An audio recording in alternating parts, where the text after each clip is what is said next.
And I've been talking about simplicity for a long time, and it's been interesting because it's a topic that's always fascinated me.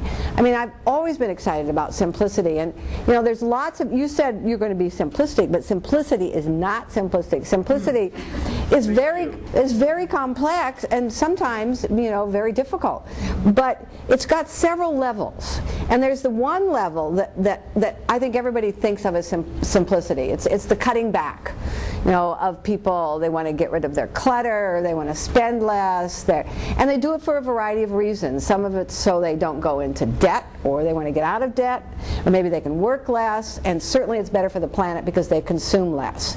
But at this point, and this is the part that the media loves to focus on, whenever in the past television has wanted to do some story about simplicity, they've always asked us if we can give them a person who has no furniture. TV wants the visuals, and so they want to make it look like we're just hair shirt people, and so there's that one thing of cutting back, and then. But when you ask yourself, if you're cutting back, what are you cutting back for? And that is the next level that we think of. First is less, and second is less is more. That becomes the philosophical level, and that nobody, there's no list of 12 things you do in this case. It's asking yourself what matters, what's important. It's stripping away whatever is inessential, so you have time for the essential. But nobody tells you this. So this is the philosophical part. This is the part where we have to have reflection and thinking.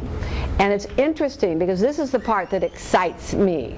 There's a book out called American Mythos by Robert Wuthnow, and he talks about the fact that we need in this culture more reflective democracy. That we'll often have our town hall meetings and we'll talk about immigration, we'll talk about a subject, but there's very little of people really trying to think things through and asking, what is our American character? What is it that people really want?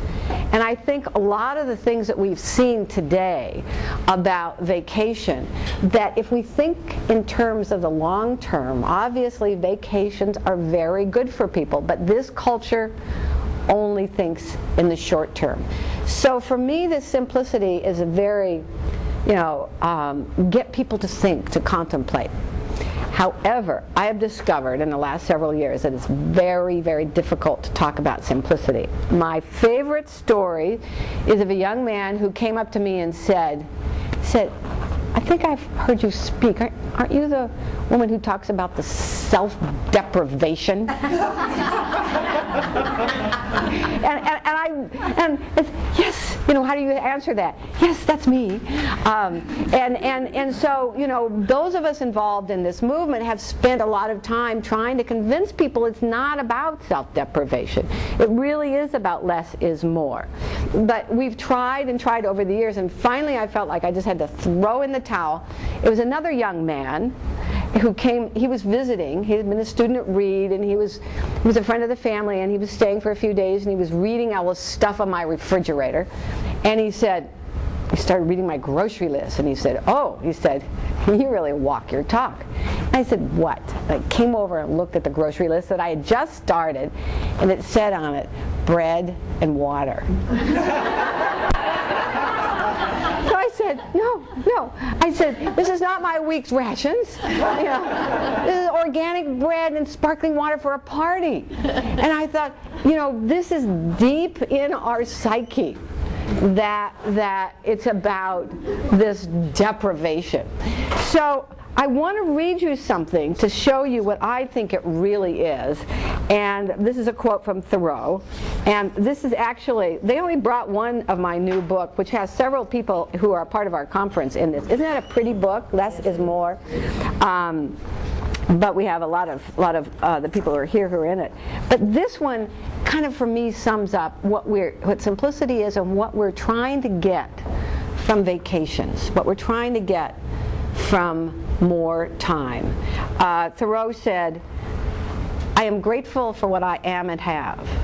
My thanksgiving is perpetual. It is surprising how contented one can be with nothing definite, only a sense of existence.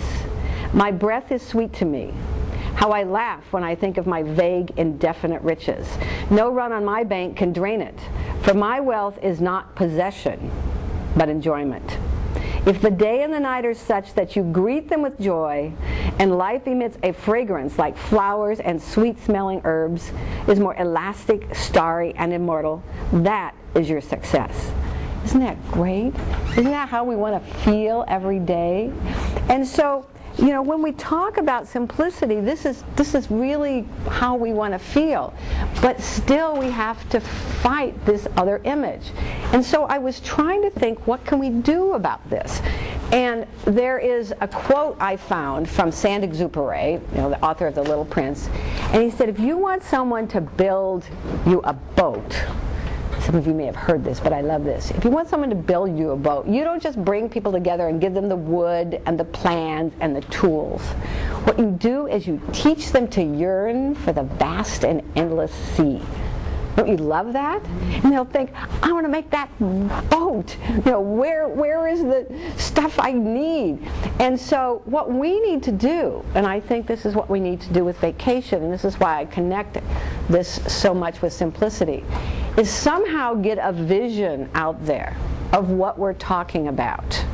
And so that people will be drawn to this. And for me, Thoreau does that vision, that he's creating this sense of ease, this sense of enjoying just hanging around. And so I worked for a while thinking, you know, what is that vision? And what I discovered was the slow food movement. And you know, here is a movement, and if we see a movement that spontaneously spreads around the world, that you should pay attention and ask yourself, why has that spread around the world? Well, what it is, it's about, you know, they're saying, it was a joke, you know, in Italy, you know, when McDonald's moved in next to the Pope, and they thought, oh my God, a fast food country, fast food nation there. And so they said, no, we need slow food. And what it is not just eating good food, but people coming together and taking time and laughing and good wine and good food. And then they linked it to the environment. You have to have food that's grown well. And then they linked it to social justice. You have to look at what the corporations are doing. So they took this vision of what I think of as the joyful community, of people coming together and enjoying each other and being connected to the earth and bringing all that together. And so I start talking about, I love it when I get to talk about simplicity, but of talking to people about slowing down. That seems to be what gets people excited right now. And so this sense of the joyful community, and in my book Slow is Beautiful, it's the subtitle is New Visions of Community, Leisure, and Joie de Vivre.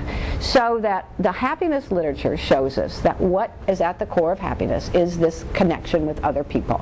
That we need this joyful community, and that when we have that, we treat the environment better, we treat each other better, we're much more involved with social justice. So this image of joyful community, but to have that, first of all, two things in my mind, joie de vivre and leisure. Joie de vivre is something that when I first had my book, the publisher said, no, you can't talk about joie de vivre. Nobody knows what it is anymore. But the whole thing is that we're supposed to be enjoying ourselves. And in what other culture do we have to tell people that? And it's interesting politically because Barbara Ehrenreich, that most of us read and love, says that this joie de vivre is something that governments want to get rid of. She wrote a book called Dancing in the Streets, and she said if you have a culture in which people dance in the streets, it's a culture you can't control. So that's what they want to get rid of. So this sense, and Jameson, the author, calls it the wine of the gods, of exuberance, she talks about. So that somehow, and obviously you see where we're going with vacation. Vacation is, the whole purpose is to enjoy yourself. The whole purpose is to come back with energy and a sense of joie de vivre. And